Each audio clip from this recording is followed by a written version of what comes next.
Ripple XRP, the de-dollarization has already begun. We are seeing the ditching of the dollar by the BRICS organization, and we have some new members that are coming in within BRICS. I'm also going to be talking about the bull run and Ripple, and did we start it? Because we have a tweet from Steven Neyeraoff talking about this. We are also going to be looking at the court dates between the SEC and Ripple, as we do have a court date coming very soon, I believe in a month or so, and we're going to have a look at how that will potentially impact the price action, and of course the price for XRP today. All I ask from you are two things, which is to smash that like button and to subscribe to the channel as well. So the first bit of big news that we have now that we are in 2024 is coming from the Gold Telegraph. So as you know, we have the BRICS organization, which is currently made up of the countries of Brazil, Russia, India, China and South Africa, and it is only growing. Now their intention in general is to basically trade between these countries without using the US dollar. And so with that, we have over here that the 2024 is going to be a transformational year, and I know that everyone has been saying that for 2020, 2021, 2022, but we are seeing more developments coming soon, and this development is very critical because when it comes to ditching the dollar for the trade between these countries, it essentially means that it will be weakening the US dollar because there won't be as much of a greater demand for it within those countries. And it says that Russia and China's energy trade is soaring. Now the biggest exports for Russia, as we know, is crude oil, and I think it's roughly worth around about $123 billion at the export, also with coal and gold. And China's main exports include many things such as vehicles and computers and machine equipment as well. But Iran, which is one of the countries that have now joined the BRICS organization, exports oil and natural gas. And as we know, when it comes to oil, those trades usually take form in the US dollar, but it won't anymore. It says over here that the two countries don't use the dollar anymore in trade, and countries around the world are beginning to utilize local trade. And so this isn't a rumor. Russia and China have agreed to not be using the US dollar, and they're going to be using local currencies. I think in one article it mentioned that they were going to be using yuan when it comes to trades, but there will be other local currencies as well that they will be using. And it says over here that China continues to encourage Gulf nations to utilize the Shanghai Petroleum and Natural Gas Exchange for yuan-based oil and gas trade settlement. So yeah, it confirms over here that they are encouraging them to use the Chinese yuan, and they'll be pivoting to that compared with the US dollar. And so it's all taking place here. This is a really big development that we have. Now, of these countries, these include Saudi Arabia, United Arab Emirates, Qatar, Kuwait, Bahrain and Oman. And as BRICS is set to expand on January the 1st, so we're on January the 2nd now, with Saudi Arabia and the United Arab Emirates likely to join, it's highly expected that more and more local currencies will play a role in trade. Well, Russia and China already kicked it off. They already started this, and they've confirmed that they will no longer be using the US dollar. So with these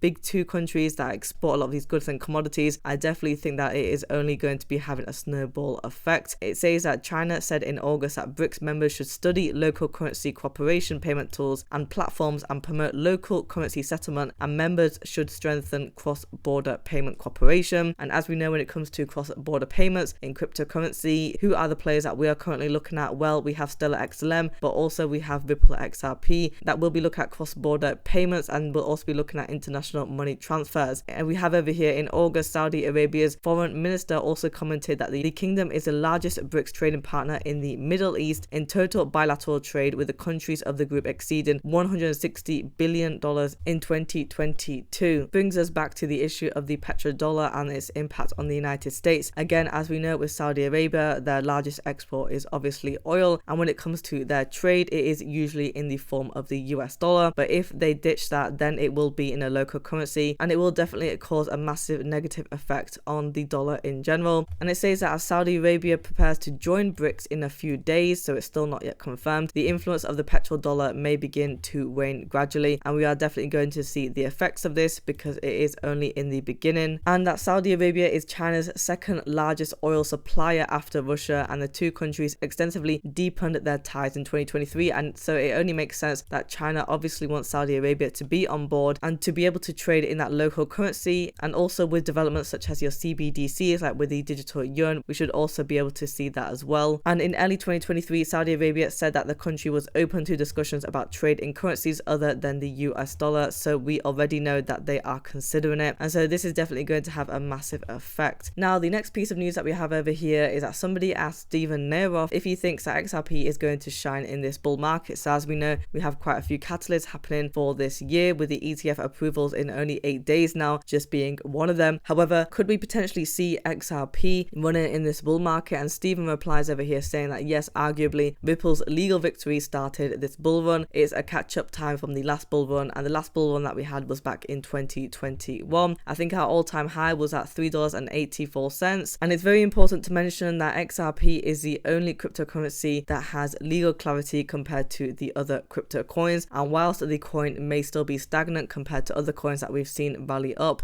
Ripple's legal victory has definitely provided a somewhat clear view of cryptocurrencies, and for them to be classed as a non-security, I think it's Ripple that has brought that on first before any other company that we see in the space. Now let's just have a look at the key dates over here that's important for all XRP holders. Now the first date that we have between the SEC and Ripple is February the 12th of this year, and what's going to happen on this day is that the parties shall complete remedies related discovery. So are we going to see a potential increase in the price action on that day? I don't think so. I don't even think that we will have a massive run up for that day. I think that the price action could be anywhere from 65 to 66 cents. I don't really think that we're going to see that much of a move. By March the 13th, the plaintiff shall file its brief with respect to remedies. April the 12th, the defendant shall file its opposition. And by April 29th, the plaintiff shall file its reply. Now, whilst we do have these dates set in stone, I do expect that the SEC could potentially be delaying on their part by anywhere from 1 to 2 weeks. And I think that the only reason as to why XRP coin could potentially increase and see, for example, a 5 or even 10-cent spike for this year is based on the fact that if Bitcoin rallies, then I think that XRP will rally as well with other altcoins and with the other catalysts such as the Bitcoin halving. But I don't think that with these court dates that we will see a run up to XRP. If anything, the likelihood that XRP's price will increase with this legal case is once we get the conclusion and once it has all been settled, then I think that we will see a rise and pump. Now, before I have a look at the price action for today, I just want to mention to you the Fed Now program. So they are doing a pilot program, and Fed Now is essentially an instant payment services that the Federal Reserve have introduced, and Ripple is among the nearly 60 partners approved to integrate with Fed Now. So we are being taken seriously. We are having more utility and more partnerships, but especially with the Federal Reserve. And whilst it might not seem that significant as of now, it's definitely going to provide a lot of usage when it comes to the future and payments as well. Now let's take a look at the price action for XRP coin today. We are currently trading at 0.6329. We are up by 2.02% on the 1-day chart. For the volume, we are up by 52.25%, so we are up by more than half, and we are trading at $1.1 billion. So if we have a look at where we were in the earlier hours of the morning, we were trading at roughly around about 0.6302, so not that far off from where we are as of now. For the high of the day, we have currently reached 0.6386, so just below that 64-cent level. For the 7-day chart, we are up by 1.17%. It's very key to see that the lowest that we went to was 0.611. However, we have been able to bounce back from that level, and we are having a nice little rally over here. We are trying to reach that 64-cent price target, and let's see if we can get there. And you'll see over here, we are pretty much just mirroring what happened with this price action on the 29th of December, where it was at 0.6366. So let's see if it is able to stay within this level. But I definitely want to see XRP coin hit 65 cents. Guys, if you want daily Ripple XRP coin news, subscribe to the channel and like the video as well.